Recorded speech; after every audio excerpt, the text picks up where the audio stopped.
नमस्कार साथियों, आप मुझे देख रहे हैं देसी लल्लन टॉप यूट्यूब चैनल पर।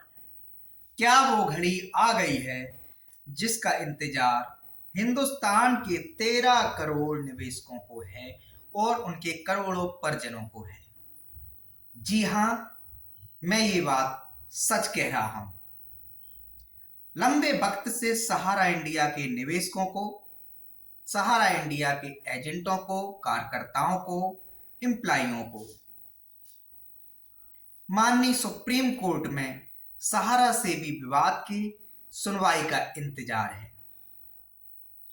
खुशखबरी यह है कि तारीख 9 जनवरी दिन सोमवार, शिव जी का, भोले बाबा का, शंकर जी का ये दिन माना जाता है। सनातन संस्कृति हिंदू धर्म के अनुसार उस दिन सहारा इंडिया के मामले को लिस्टेड कर दिया गया है। सिर्फ लिस्टेड ही नहीं कर दिया है, इस मामले पे सुनवाई होने जा रही है। माननीय सुप्रीम कोर्ट द्वारा स्पेशल बेंच को नियुक्त किया गया है। माननीय सुप्रीम कोर्ट के द्वारा एक ऐसे दिन भी इस केस को लिस्टेड किया गया जिस दिन के बाद पूरा सप्ताह सुनवाई के लिए मिल रहा है। कोई छुट्टी भी नहीं पड़ती दिख रही है। सोमवार से लेकर मंगल, बुधवार और गुरुवार, शुक्रवार तक भी यदि इस मामले पर लगातार हेयरिंग होने की संभावना प्रकट हो तो इस पे माननीय सुप्रीम कोर्ट द्वारा हो सकता है सुनवाई लगातार जारी रखी जाए। यह सुनवाई 7 नंबर कोर्ट में होने जा रही है, जिसमें जस्टिस संजीव खन्ना जी, बेला एम त्रिवेदी जी और MM सुंदरेश जी, ये हमारे माननीय सुप्रीम कोर्ट के जज सहारा से भी मामले पर सुनवाई करने जा रहे हैं। इसमें 2 कोर्टों का कम्युनिकेशन किया गया है, 5 नंबर कोर्ट और 7 नंबर। 5 नंबर कोर्ट और 7 नंबर। जस्टिस बेला एम त्रिवेदी जी की जो कोर्ट है वो 5 नंबर कोर्ट है। जैसे प्रत्येक दिन माननीय सुप्रीम कोर्ट में हेयरिंग होती है अन्य मुकदमों में, तमाम मुकदमों में, उन पे सुबह से 10:30 बजे से हेयरिंग स्टार्ट हो जाएगी। और माननीय M बेला त्रिवेदी जी की जो बेंच है उनमें 44 मामलों पर सुनवाई होनी है। इसके बाद माननीय M बेला जी अपनी 5 नंबर कोर्ट से 7 नंबर कोर्ट के लिए जाएंगे और सहारा सेवी मामले पर, उसके साथ ही सहारा सेवी का जो मुख्य मामला है, मुख्य विवाद है, उसके अलावा इसमें 4 मामलों पर सुनवाई होने की पूरी संभावना दिख रही है।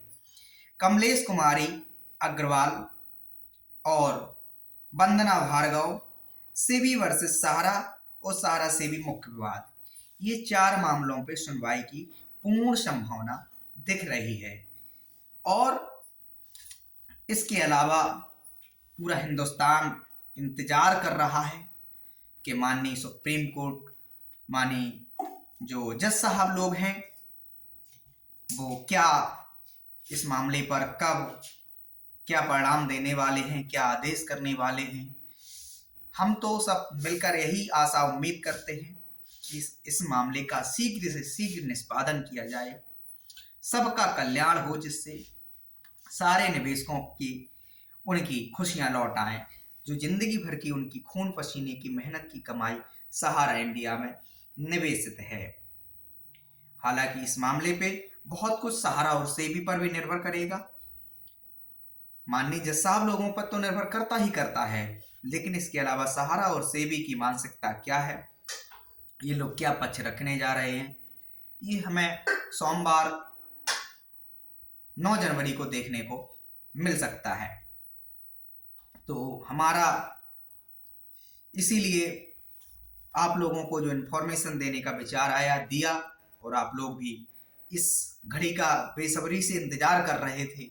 मुझे ऐसी उम्मीद दिखाई पड़ती है कि आप लोग चाहते हैं कि हिंदुस्तान की जो सरकार है इस मामले पे जो शिथिलता बरत रही है,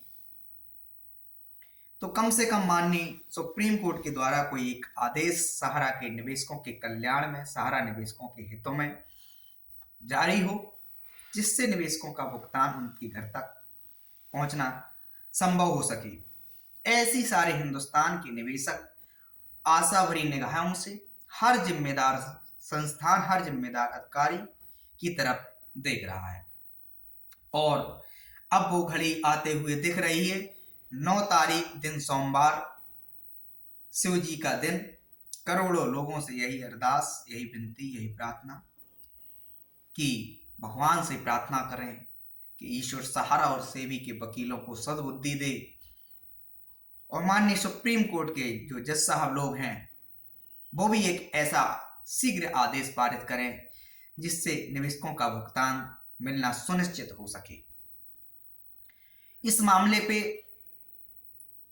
मेरा तो सिर्फ ये विचार है कि यदि इसी तरीके से हेयरिंग चलती रही, जिस प्रकार से पिछले 10 वर्षों से 12 वर्षों से सेबी सहारा का विवाद उलझा हुआ रहा, और ऐसी ही प्रक्रिया यदि चलती रही, तो करोड़ों इन्वेस्टर हैं, बहुत सारे लोग अपनी उम्र दराज होने के कारण भुगतान की उम्मीद लगाए हुए अपना शरीर छोड़ देंगे।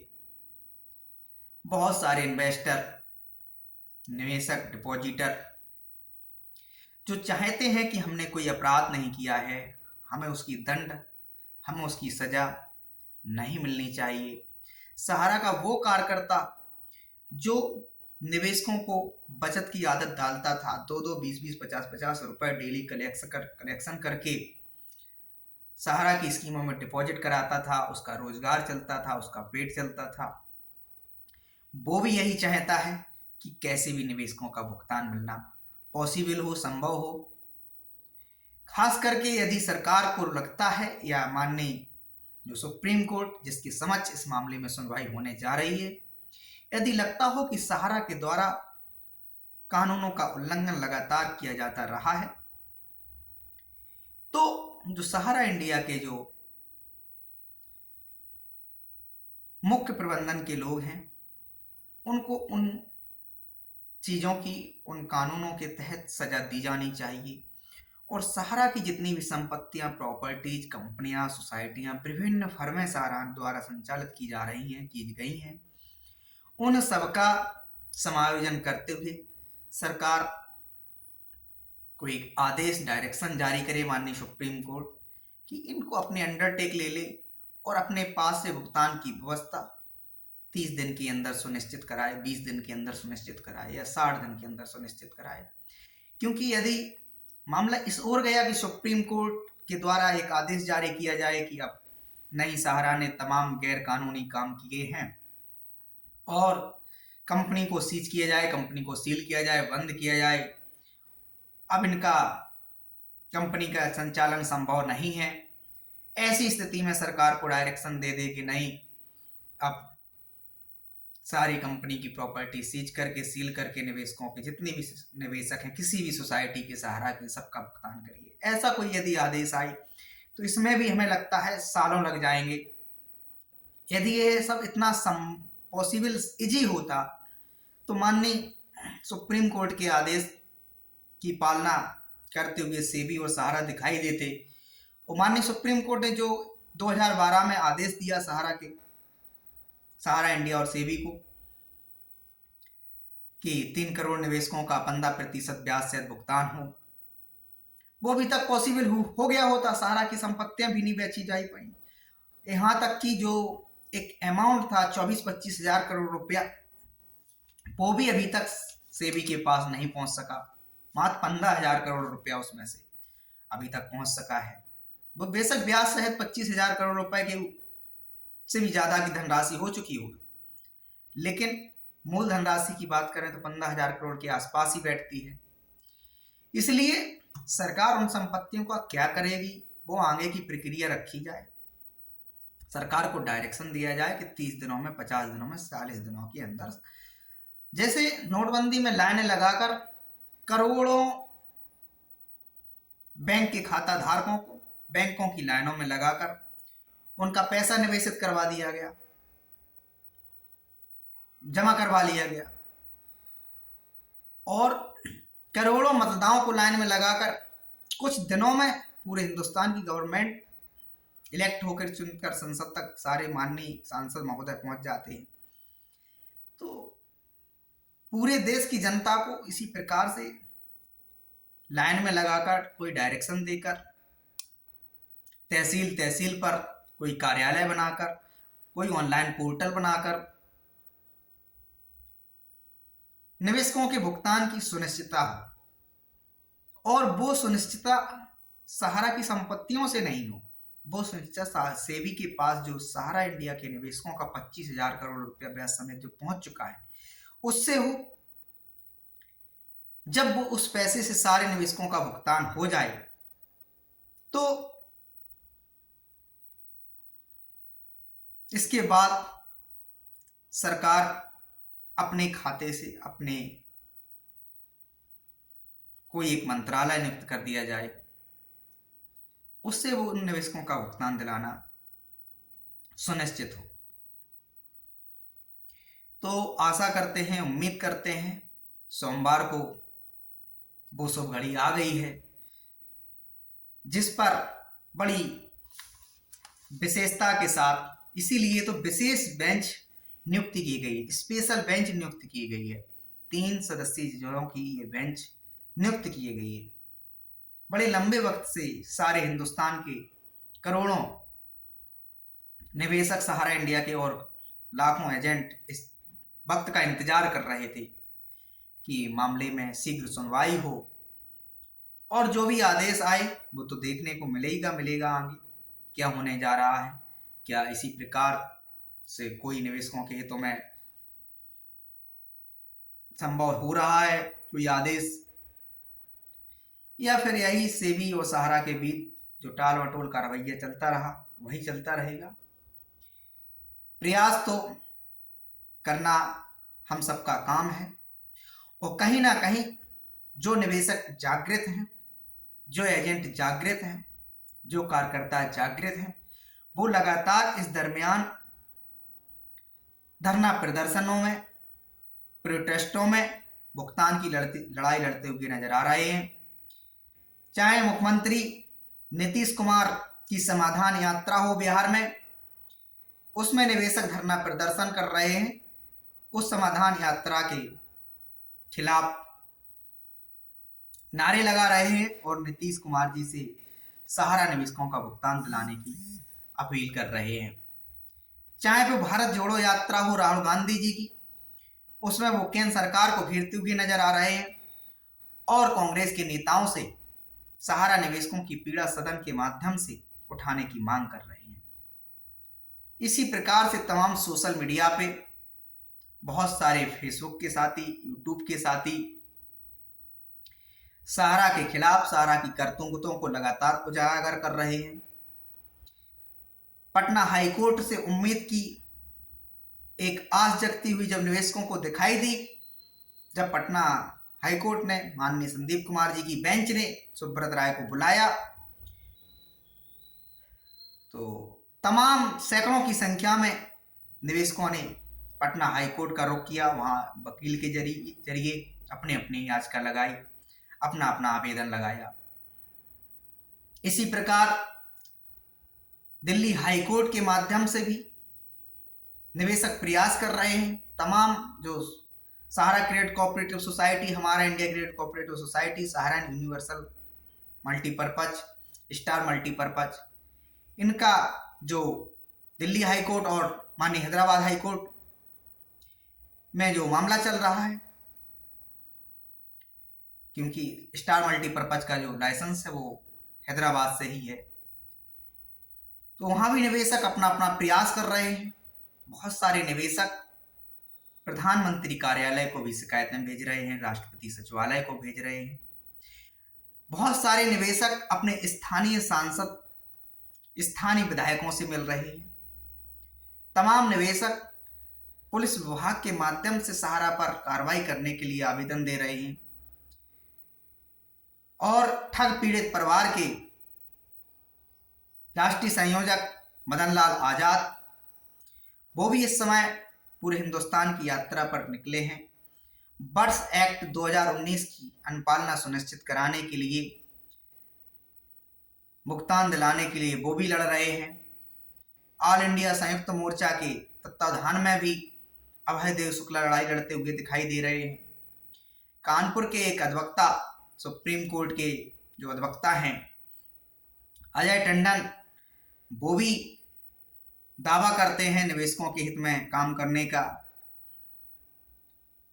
तो लगातार संघर्ष जारी है, सफलता सुनिश्चित है।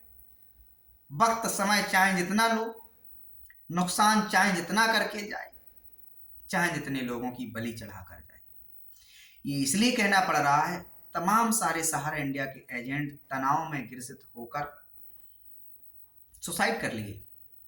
हालांकि ये नहीं करना चाहिए, लेकिन डिप्रेशन का जब आदमी मारा हुआ, हारा हुआ नहीं समझ आता है, ऐसे लोगों को आज एनर्जी, ऊर्जा देने की जरूरत है, उत्साहित करने की जरूरत है, उनका मनोबल बढ़ाने की जरूरत है। तमाम निवेशकों से कहेंगे कि आप एजेंटों के साथ समन्वय बना के चलें, जिससे इस लड़ाई को आसान किया जाए। क्योंकि आपकी लड़ाई उस एजेंट से, उस कार्यकर्ता से जिसने सहारा में आपका पैसा डिपॉजिट कराया, उससे नहीं। आपकी लड़ाई अपना भुगतान प्राप्त करने के लिए है। वो भुगतान आपका सहारा इंडिया में जमा है, सहारा की फर्मों में, सहारा की सोसाइटियों में जमा है। ये भुगतान वहीं से मिलेगा। उस एजेंट की, उस कार्यकर्ता की इतनी हैसियत है ही नहीं,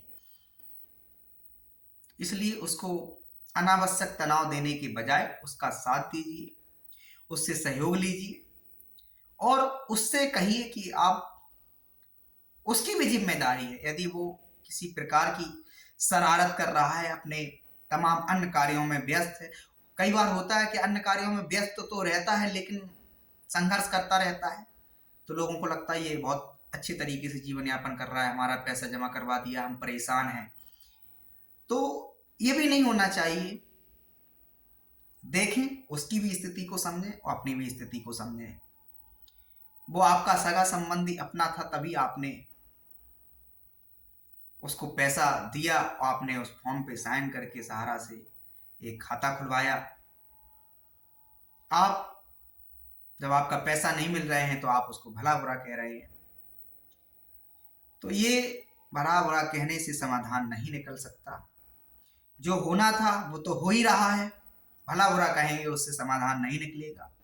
भला बुरा कहना है, आप सरकार से कहो, सेबी से कहो, सेंट्रल रजिस्ट्रार सहकारिता मंत्रालय से कहो, जिनकी जिम्मेदारी है, जिन्होंने लाइसेंस दिया कंपनी को, जिन्होंने पंजीकरण दिया। सहारा इंडिया से कहो, माननीय न्यायालयों के समक्ष अपना बात प्रस्तुत करो, स्थायी लोक अदालत का रुख करिए, कंज्यूमर फोरम का रुख करिए, और इसके अलावा और भी तरीके हैं, उनके माध्यम से भी आप सोशल मीडिया का सहारा लीजिए। ये तमाम प्रयोग हैं जिनको करना पड़ेगा, जिनको करना मजबूरी भी है। वक्त की जरूरत है, समय काफी बीत चुका है। 2016-17 से भुगतान निवेशकों को नहीं मिल पा रहा है। हालांकि ये भुगतान तो नहीं मिल रहे हैं 2012 से ही, लेकिन उस टाइम पे हिंदुस्तान के लाखों सहारा इंडिया के कार्यकर्ता, एजेंट समझ ही नहीं पाए हो क्या रहा है। जब 2015-16 में भी तमाम सोसाइटियों के माध्यम से पैसा लिया जाना जारी रहा और सेबी के पास भी उस पैसे को जमा करवाया गया, सोसाइटियों का पैसा सेबी को जमा करवा दिया, ताज्जुब आश्चर्य भरी बात है। तो इस मामले में भी देखा जाना चाहिए कि जो सोसाइटियों का पैसा है कैसे सहारा श्री की जमानत में दे दिया गया, हाउ पॉसिबल। इतना ही तो बहुत निरंकुशता भरा निर्णय था। जिन लोगों ने भी ये जो भी सहारा का शीर्ष प्रबंधन था, जिन्होंने ये निर्णय लिया, निवेशकों की जिंदगी से खिलवाड़ हो रहा है। तो इसलिए सबको सामूहिकता के साथ प्रयास करके निवेशकों के भुगतान दिलाने के लिए प्रयास करना चाहिए। आपका ये चैनल रात्रि के ठीक 8:15 बजे रोज कार्यक्रम चलाता है, घंटी बजाओ सरकार जगाओ।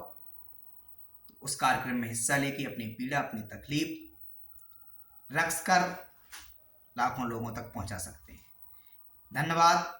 जी इन्फॉर्मेशन कैसी लगी कमेंट करके जरूर बताएं।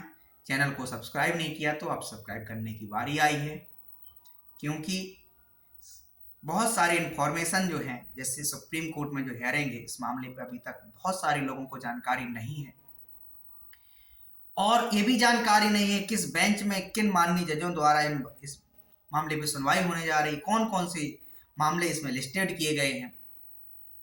तो ये सारी चीजें लाखों लोगों को जानकारी नहीं है हिंदुस्तान में, तो इसलिए सब्सक्राइब भी कर लीजिए। धन्यवाद।